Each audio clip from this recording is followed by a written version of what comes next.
It's time for another late-night scroll through the world of the low-budget and shaky plots of B films. This time, it's the crime drama called Dark Mountain. It's a crazy mix of crime story, romantic drama, and comedy with a tone that dizzyingly and inexplicably swings from light and comedic to intense and thrilling at the drop of a hat. With a runtime of just 56 minutes, this one has it all. Forest fires, criminals on the run, unrequited love, crazy dog tricks, and murder. Get moving. So as always, here's a brief plot overview and some very light spoilers. Don is a forest ranger, carrying a torch for his old friend Kay. When he's finally promoted to head his own ranger station, from now on you'll be in charge of the Dark Mountain District. In charge?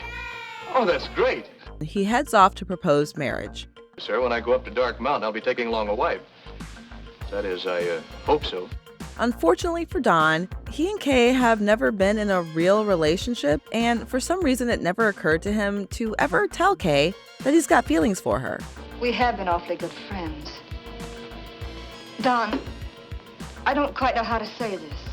You'll have to understand. Hey, darling, did you see my pearl cufflinks? Kay, she's gone and gotten herself married to Steve. When she tells Don the news, he's defeated, but he remains a loyal friend. If anything ever goes wrong, I know, Don. I always could count on you. you bet.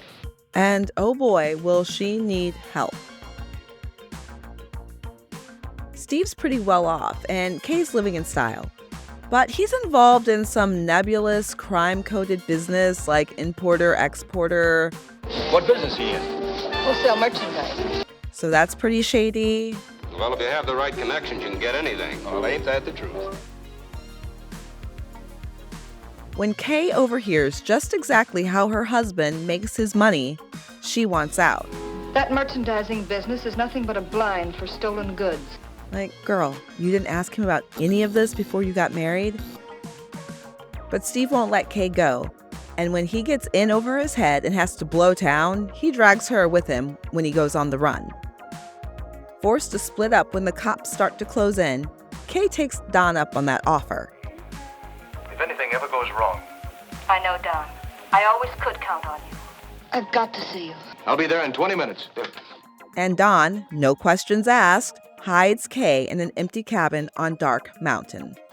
When he finally does discover the truth of why she's on the run, He knocked off a couple of guys. He what? He killed 2 guys, that's all. The police want him dead or alive. She didn't tell me that. Don sticks by Kay. Did I mention he was loyal? But Steve is not ready to let Kay go. Hello, darling. I knew you'd head for here and use that ranger for a chump. And so what follows is a hide-and-seek game of deception as Don realizes something is wrong in that cabin.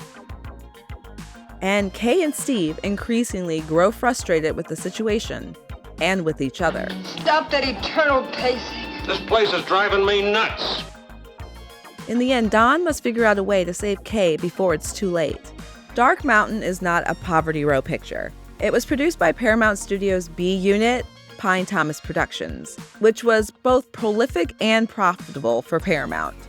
They even made 2 films with boyfriend of the channel Sterling Hayden, Manhandled, which actually has a similar chaotic tone as Dark Mountain, and El Paso, a much more coherent picture that also co-starred John Payne and Gail Russell. And if you've seen one of my other late-night favorites, Club Paradise, you'll recognize Dark Mountain stars Robert Lowery and Eddie Quillen as Danny and Ray from that film. Here, they play best friends and forest rangers, with Quillen providing some silly and often ill-timed and awkward moments of comic relief. When I get back, we'll have a little cottage of our own and maybe a couple of little whacks running around in it. Don't she write beautiful? Paramount staple Ellen Drew plays Kay, and she's pretty solid. She has some nice, snappy scenes with Regis Toomey, who plays her husband, Steve, that kind of almost feel like they were lifted from another, more serious crime drama. So that's it, your pride. No, Kay, I'm crazy about you. But you won't do anything to hold me. Directed by William Berke, known as the King of the Bees, and for churning out pictures with 10 to 12 day shooting schedules without bothering with, editing or post-production. Dark Mountain at times feels like it's 3 films, a Forest Service adventure, a crime drama, and a slapstick comedy all squeezed together. But if you don't ask too many questions and you just go for the ride, it's a fun and fast-paced film with an unusual setting and a seriously insane, chaotic tone. And I warn you, be prepared for a bonkers and violently abrupt ending that may leave some of you shaking your heads and wondering just exactly what happened. If you want to check out Dark Mountain, I've linked it in the description below, and if you do get around to checking it out, please come back and tell me what you think. Is it just me? Am I the only one who thinks it's chaotic?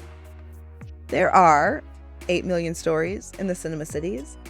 This has been one.